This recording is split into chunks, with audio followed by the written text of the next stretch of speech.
Hello guys, आज मैं आप सबको ड्यूल स्टार्टर की कंट्रोल वायरिंग के बारे में बताऊंगा।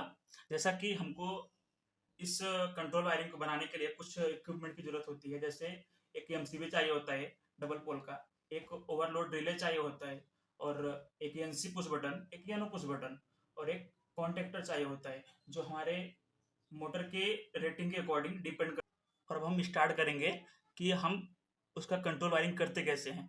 तो हमें इधर से फेज चाहिए होता है। हम फेज को इधर से अपने एमसीबी के एक टर्मिनल पे कनेक्ट करते हैं, फिर दूसरे टर्मिनल से निकाल के हम अपने ओवरलोड के एनसी टर्मिनल को देते हैं, फिर उसी दूसरे एनसी से निकाल के अपने हम स्टॉप पुश बटन, जिसे हम एनसी बोलते हैं, हम उसमें कनेक्ट करते हैं। फिर उसमें कनेक्ट करने के बाद फिर उसके एक टर्मिनल से लेके एक हम स्टार्ट पुश बटन, जिसको हम योनो बोलते हैं, हम उधर लगाते हैं। फिर उधर से लेके हम सीधा अपने कॉन्टेक्टर को सप्लाई देते हैं, कॉन्टेक्टर के A1 में। अब यहाँ तक हमारा सप्लाई आया, यहाँ तक नॉर्मली आता है। जैसे कि हमारा सप्लाई यहाँ से चला, हमने एमसीबी को ऑन किया, फिर एमसीबी से हमारे थर्मल ओवरलोड रिले लगा है, इसमें हमारा सप्लाई आएगा।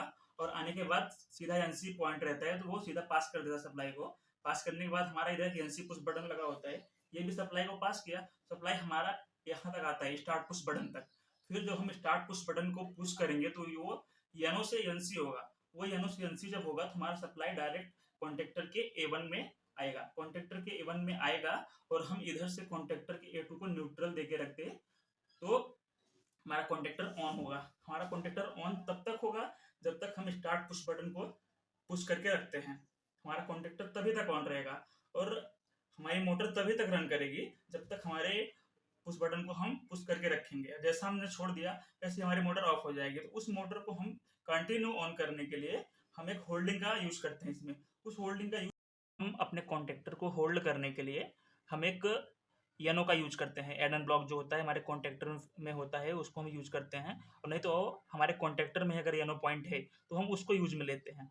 तो हमारा जो स्टार्ट पुश बटन होता है उसके इनपुट से और आउटपुट से दो वायर हम लेते हैं, और वो दोनों वायर अपने कॉन्टेक्टर के यनो के दोनों पॉइंट में हम कनेक्ट कर देते हैं, जिससे हमारा कॉन्टेक्टर होल्ड पे रहता है। और जब हम स्टॉप पुश बटन दबाएंगे तो हमारा कॉन्टेक्टर ऑफ हो जाएगा। जब हम स्टार्ट पुश बटन दबा के एक बार छोड़ देंगे फिर हमारा कॉन्टेक्टर कंटिन्यू ऑन तब तक रहेगा जब तक हम अपने स्टॉप पुश बटन को दबाएंगे नहीं।